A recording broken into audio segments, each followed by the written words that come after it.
works differently than mine. It works differently than a lot of people's.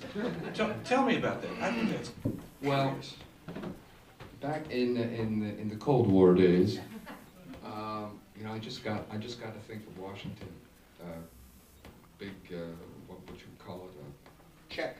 No, I wish. oh, that's But right. they're thanking me for my participation in the Cold War. Anyway, I was in the Navy back in the 70s, mid 70s, stationed down in Panama. Long story how I got in there. I had come off the road.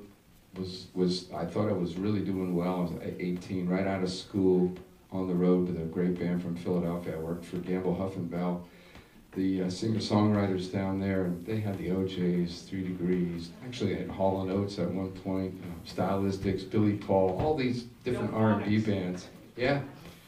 And I got to play with a lot of those bands and tour, and you know, I'm 18 playing the Apollo Theater. I had long blonde hair down my shoulder.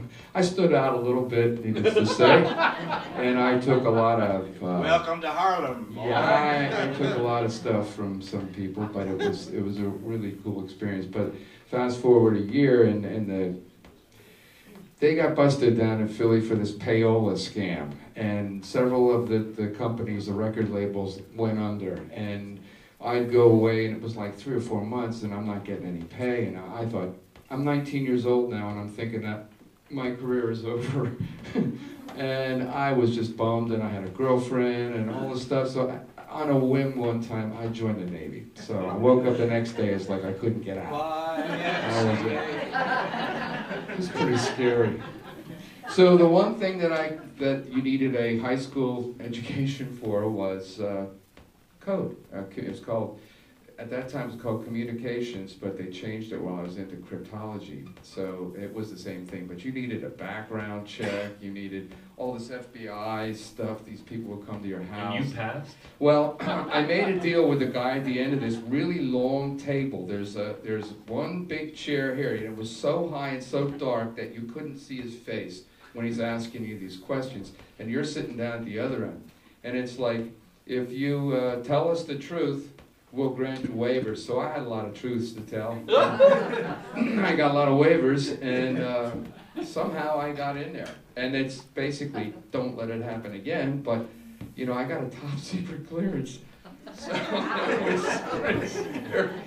I can't tell you exactly, but anyway, I got that clearance, and I was down in Panama, and I used to listen to all the code, and I'd have to type it, you know, and I learned from, we went to school in Pensacola, Florida, and so you had this keyboard. It was an ancient, by today's standards, an ancient computer. I don't know what it was, but you're sitting in a position, and none of the keys have any letters on them, and you hear, and this is how they taught you Morse code.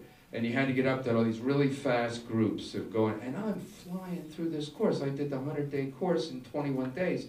And they're trying to figure this out, you know. They gave me an advanced school right away. But they came down, they actually studied it. Why did I get this? And they thought it was the music, the rhythm. And they said that your background has helped you in that, and the recall. I couldn't do it today. Yeah, he was there playing Blackbird. That's what the Russians were sending, so, you know, I copied what the Russians sent. So it was pretty wild.